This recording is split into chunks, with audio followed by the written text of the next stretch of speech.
पुढे मागे अलीकडे चला धरलं का रे तू मागे सापडला नाही का ताई चला घ्या ओके ठीक आहे आईच्या बाकी ताईच्या बाकी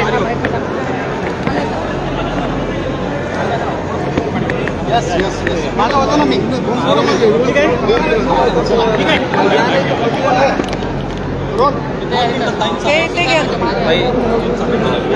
प्रतिदिन आहे काय मुंडे साहेबांचा आमच्यातून जाणं हा 3 जूनचा दिवस आम्हाला याची आठवण करून देतो. काय आठवणी आहेत ह्या काही अशा सांगता येणार नाही. त्याच्यासाठी मी 2 तास जरी बोलले तरी कमी पडेल. असंख्य आठवणी आहेत. सकाळी 5 वाजल्यापासून आम्ही उठून बसलेलो आहोत. माझी आई मी बोलत आहोत पहाटेपासून, कारण तो फोन कॉल आम्हाला पहाटे आला होता. तेवढी आठवण दचकून जागा करते. परंतु मुंडे साहेबांचे संस्कार, त्यांचे सकारात्मक विचार, त्यांचा हसरा चेहरा डोळ्यासमोर ठेवून त्यांच्या विचारांना जिवंत ठेवण्याचं काम आम्ही करू शकलो. हा गोपीनाथ गड मी उभारू शकले. माझ्या आयुष्यातलं सर्वात मोठं योगदान आहे मुंडे साहेबांच्या विचारांसाठी आणि त्यांच्या प्रेरणा घेऊन जगणाऱ्या लोकांसाठी. आज खूप अनेक आठवणी आहेत. मी मुंडे साहेबांना आदरांजली श्रद्धांजली वाहिले आणि त्यांनी जे काय संस्कार केले त्याच्यात तसुभरी चुकीचं काही आपल्या हातून होऊ शकलं नाही याचं मला कौतुक वाटतं. एवढ्या खडतर प्रवासात देखील कधी कुठल्या वर्गाला, कुठल्या समाजाला, कुठल्या व्यक्तीला कुठल्याही अभद्र शब्दात संबोधलं नाही, कधी कुणाला वाईट बोललं नाही, कधी कुणाला कमी लेखलं नाही. गरिबांसाठी, वंचितांसाठी काम करू शकलो. जे मुंडे साहेबांना वचन दिलं होतं याच ठिकाणी जेव्हा त्यांना अग्निदाह संस्कार झाला ते वचन निभवण्याचा प्रयत्न गेले 10 वर्ष झाले आम्ही करत होतो. ओपिनियन पोल्स आलेले आहेत. त्या पोल्समध्ये पंकजा मुंडे या विजयी होत आहेत असा अंदाज वर्तवला जातोय. कसं या पोलकडे मी आनंदाने पाहते, कारण या विजयाची प्रतीक्षा उमेदवार करत असतो. पण हे माझं भाग्य आहे, मुंडे साहेबांची पुण्य आहे की माझ्या विजयाची प्रतीक्षा या महाराष्ट्रातला प्रत्येक माणूस जो राजकारणाकडे सकारात्मक व्यक्ती असावे असं म्हणून बघत आहे तो करतोय. मी पुण्यापासून मुंबईपासून जिथेही जाते, दर्शनाला मंदिरांमध्ये जाते. मी आता माझ्या आईला अष्टविनायकला घेऊन गेले, रेणुका मातेला घेऊन गेले, शिर्डीला घेऊन गेले. लाईनमध्ये उभारणारा माणूस ना माझ्या जिल्ह्याचा आहे ना माझ्या पक्षाचा आहे, पण तो म्हणतो ताई तुम्ही विजयी व्हाव्या. ही जीवनामध्ये फार मोठी शिदोरी आहे असं मला. या 10वा पुण्यस्मरण आहे आणि योगायोगाने उद्या देशाचा महानिकाल आहे. साहेबांना 10 वर्ष पूर्ण होतात. कसं योग पाहता आज देशाला जेव्हा 14 मध्ये प्रधानमंत्री नरेंद्र मोदी लाभले त्या सगळ्या जी एक सगळ्यांनी श्रमाची आहुती द्यायची होती त्याच्यात मुंडे साहेबांचा नक्कीच मोठा एक रोल होता. आज ते नाहीत 10 वर्ष. आता प्रधानमंत्री नरेंद्र मोदींनी या देशाला एका उंचीवर नेऊन ठेवलंय आणि प्रधानमंत्री 10 वर्ष समाजासाठी, वंचितांसाठी उभे राहिले. त्या प्रधानमंत्र्यांना परत एकदा हॅट्रिक करताना पाहायचं आहे. हे संपूर्णतः त्यांचं श्रेय आहे. उद्याचा दिवस, आजचा दिवस हे त्यांच्या मागे अनेक लोकांच्या शक्ती अनेक वर्ष काम केलेले आहेत पक्ष म्हणून, त्या सगळ्या पक्षांच्या शक्तींचा दिवस. विजय निश्चित आहे ताई? विजय निश्चित असावा अशी मी उमेदवार आहे, असं माझं योगदान आहे आणि बीड जिल्ह्याच्या भविष्यासाठी ते आवश्यक आहे. तर एवढीच प्रार्थना करते की माझा विजय असावा आणि त्यांनी मला लोकांची सेवा करायची संधी मिळाली. काही बहुजनातील अनेक नेते मुंडे साहेबांनी बनवले आणि त्याच लेखीला जातीपातीच्या राजकारणाचा खूप मोठा सामना करावा लागेल या निवडणुकीमध्ये. साहेबांनी तसा कधीच विचार केला गेला नाही. नेमकं हे का वाटेला येतं? जेव्हा आपण संघर्ष माझ्या वाटेला येतो, कारण कदाचित माझे तशीच म्हणजे माझा जीवनाचा प्रवासच तसा असावा आणि संघर्ष येतो म्हणूनच घडतो माणूस. एवढ्या संघर्षातही आपली वैचारिक पातळी, शाब्दिक पातळी, आपल्या आचरणाची पातळी आम्ही ढळू दिली नाही. हे मुंडे साहेबांचे संस्कार आहेत. आणि जेव्हा मोठा संघर्ष येतो, जितना कठीण संघर्ष होगा जीत उतनी ही शानदार होगी, हे विवेकानंदांचं वाक्य आहे. आणि आज विवेकानंदांच्याच मार्गावर आमचे मोदीजी तिकडे तपश्चर्या करतायत, ध्यान करतायत. त्यांच्या त्या ध्यानाचे आशीर्वाद आम्हालाही नक्की मिळतील असं मला वाटतं. आता या लोकसभा निवडणुकीमध्ये मुंडे साहेबांचं कोणतं वाक्य, त्यांचं कोणतं एक दिलेलं सूत्र हे निवडणुकीमध्ये तुम्हाला प्रत्येक वेळी सतत आठवत होतं, असं कोणतं होतं या एकंदरीत सगळ्या मी निवडणुकीत? वंचितांचा वाली आणि वाणी बनण्यासाठी राजकारणात आलो आहे हे मुंडे साहेबांचं वाक्य मला सतत आठवत होतं. आणि वंचितांचा वाणी आणि वाली बनण्यासाठी संघर्षाशिवाय पर्याय नाही हे माहीत होतं आणि ह्या वाक्यानेच मला धीर दिला. बजरंग सोनवणे हे उमेदवार होते राष्ट्रवादी काँग्रेसचे, पण मगाशी आपण बोलताना म्हणालात की तेच उमेदवार होते का? आपल्याला शंका आहे? नाही, मला शंका नाही. ही निवडणूक कशी झाली आपण सर्वांनी पाहिलं. त्यामुळं माझ्या विरुद्ध उमेदवार कोण होते हा मुद्दा नसून या उमेदवार या निवडणुकीचा मुद्दा काय होता, प्रचाराचा मुद्दा काय होता हा विषय आहे. इथे विकासाचा मुद्दा असता, इथे भविष्याचा मुद्दा असता, बीड जिल्ह्याच्या जडणघडणीचा मुद्दा असता तर ही निवडणूक वेगळी राहिली असती. पण ते मुद्दे नव्हते हे आपल्या जगाने पाहिलेलं आहे. पण ते मुद्दे लोक हृदयात ठेवून मतदानात रूपांतर करतील अशी मला अपेक्षा आहे. एका प्रश्नात मनोज जरांगे पाटील यांचा त्या मतदानावरती परिणाम झाला का आणि त्याचा निकाल होता लागेल? त्यांचा म्हणायचं नाही मला. या जगात घडणाऱ्या प्रत्येक गोष्टीचा लोकशाहीमध्ये मतदानावर परिणाम होत असतो, चांगला किंवा वाईट. आता त्याच्यावर मी उद्या भाष्य करेन.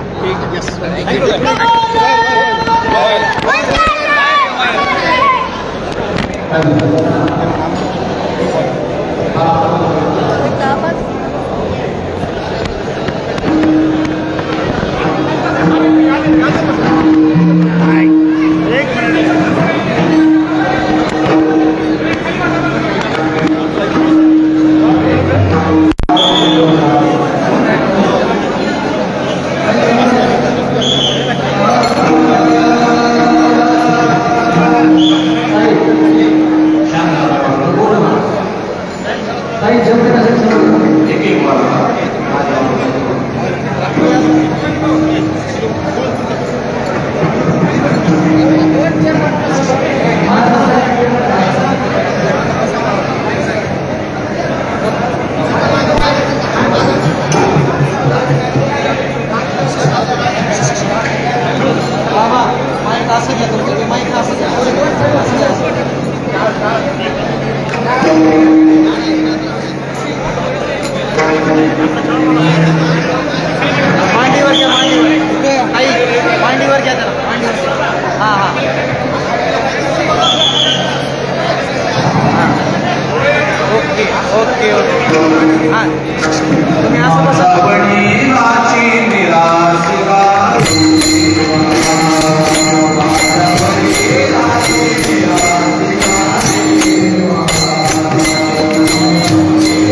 तिरपा करा तिरका करा ओके वा मस्त सुंदर हां ओके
सुनेको भजन मन एक छान न्यानो बजाएको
अगेन्स्ट लाईट याची अगेन्स्ट लाईट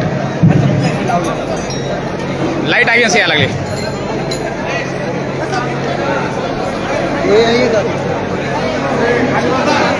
ताई थोडं असं आणखी अलीकडे या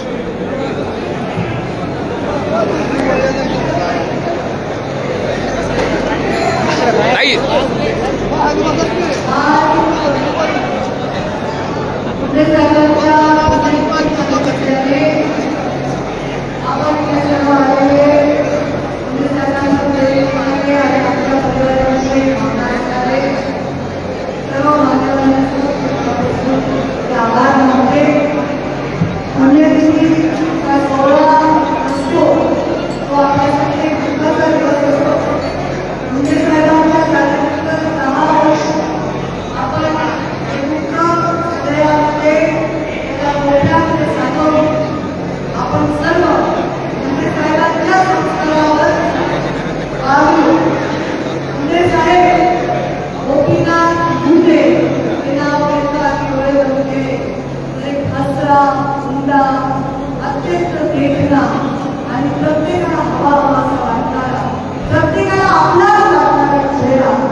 संपूर्ण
विचारांना सोबत घेऊन प्रत्येकाचा विकास व्हावा याच्यासाठी आयुष्यात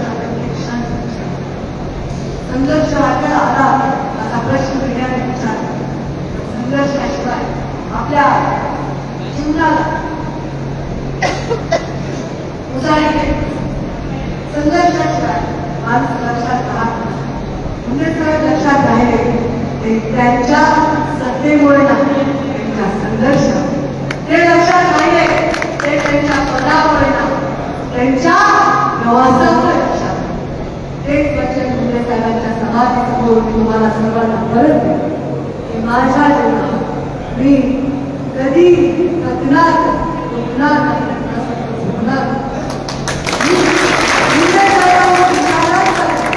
वंचितांचा वाद आणि वाली बनण्याचा वारसा जो आहे तो वारसा खाली होणार मी उठणार नाही, मारणार नाही.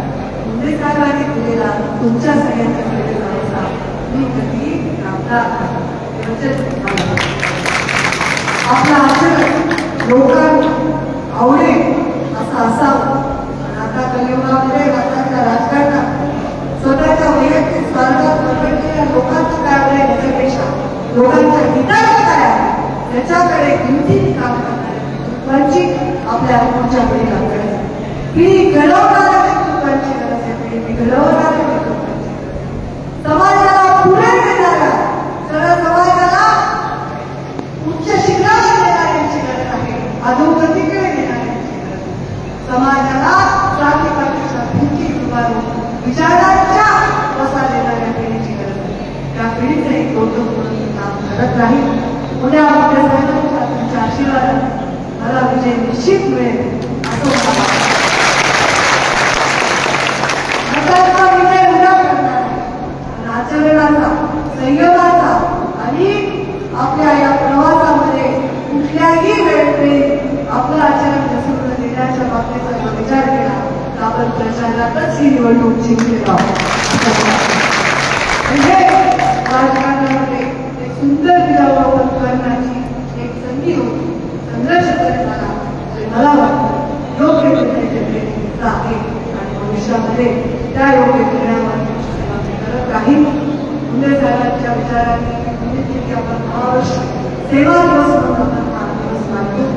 यावर्षी लोकांना अडचण होणे केला नाही असा एखादा दिवस आपल्याला पुढच्या वेळी लवकरच मुंडे साहेबांच्या प्रतिनिधीच्या निमित्ताने आपण एखादा चांगला कार्यक्रम मोठा ठेवू. त्या कार्यक्रमामध्ये सेवा लोकांची वेळ याचा नक्कीच निश्चिती देते आणि मुंडे साहेबांच्या पुण्यतिथीच्या निमित्ताने कीर्तन असतं, भोजन असतं, हे सगळं एक मोठा कार्यक्रम घेऊ. एक आचारसंहितेचा विषय होता, काळ असल्यामुळे लोकांना आपण अडचणी लावलं नाही असं एक छोटे काही बोला तर मी काही छोटे काही ठेवलो तर मोठे काही करण्याचं काम करतात. म्हणजे फक्त साहेबांचं दर्शन करायचं मला इच्छा होती पण तुम्ही सर्व एवढ्या संजय द्या, सर्वजण प्रसाद घ्या, साहेबांचं दर्शन घ्या आणि आपापल्या कामाला लागा. पंकजा त्यांना भेटलं पाहिजे तर त्यांचा फोटो झालाच पाहिजे हे काही तुमचं परम कर्तव्य नाही. कारण खास करून बाहेरचे आले क्रिकेटला सगळे तिकडचे विदर्भातले आले, औरंगाबादचे लोक आले, पश्चिम महाराष्ट्रातले काही लोक आले. आज आपल्याला फोटो काढण्याचा दिवस नाही. ते आमच्या डोळ्यावर नाना सुद्धा आले, नागपूरचे लोक आले आणि आमच्या सगळीकडचे लोक आलेले आहेत. परंतु माझ्यावर कुठे इथे भेट झाली. आता आपल्या आपल्या कामाला आता मला भिडणार आहे कारण उद्याच्या मीटिंग संदर्भात मार्गदर्शन तर आपण इतकेच सगळे आशीर्वाद द्या उद्यासाठी. तुमच्या एवढ्या लोकांनी मेसेज करायचे नाही आम्ही नवसला आठवड्याला घेऊन जाणार, आम्ही तुम्हाला एवढीच विनंती करते नवस बोला आणि तुम्हीच फिरा. काही घेऊन जाणार हा दुसरा नवस आहे. तुम्ही तुम्ही नवस फिरा, मला तुमचे रूल भेटण्याची संधी घ्या, तुमचं कर्तव्य पूर्ण करण्याची संधी घ्या. एवढ्याच मी मला सगळ्यांना विनंती करते, आल्याबद्दल आभार व्यक्त करते आणि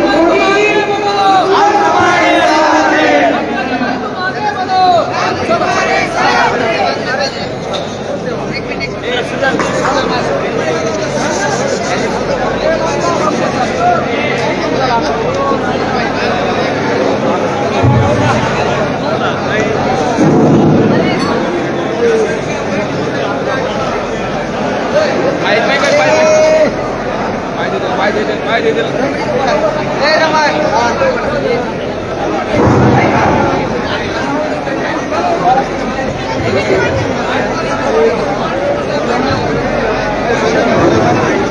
आमदार मॅडम धक्का लागत रे.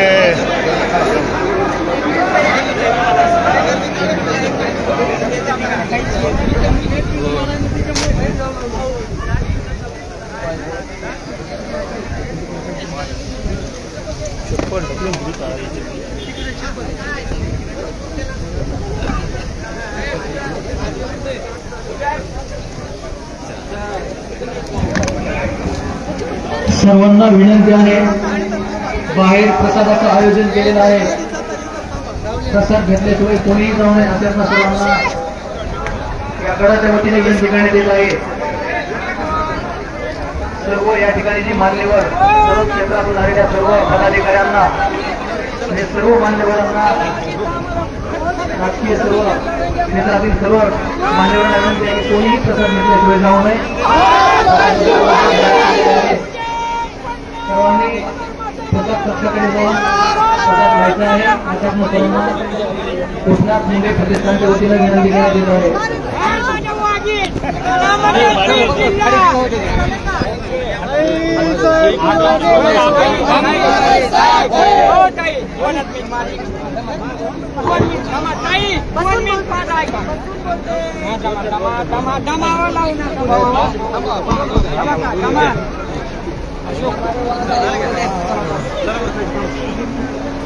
आपलं झाले काम.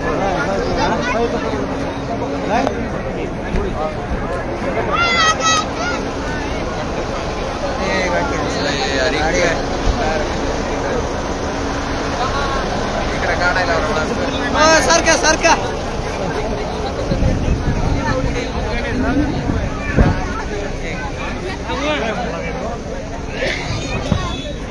बरोबर साहेब, पण यांना उन्हाळा बरं का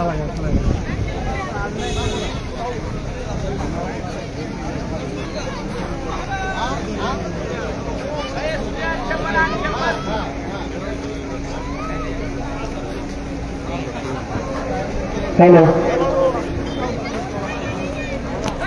साहेब, तुमच्या मी आठवणीचा किती करू मी ओकालो.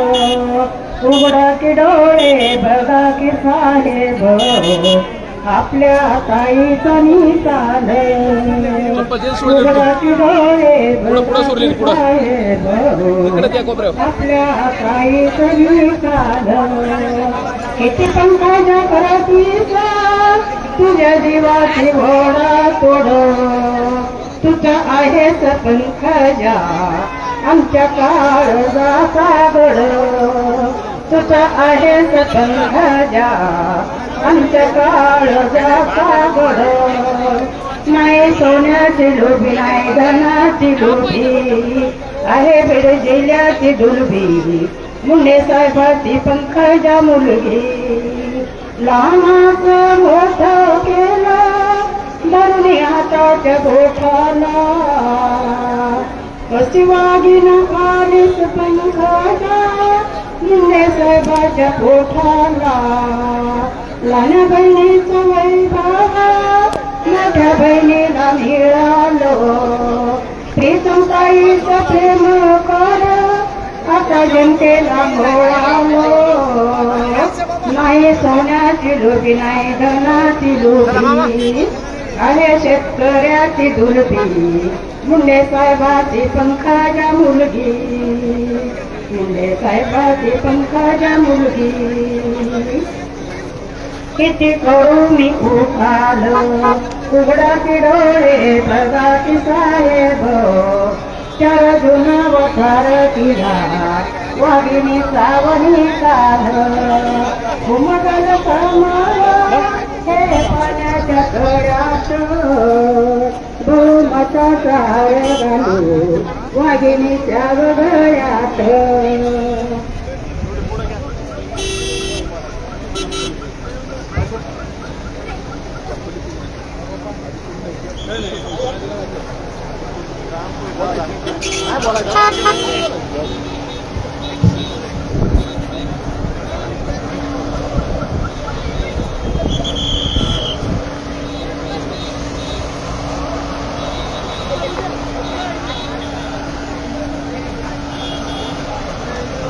पुढं पातळीला पातळीला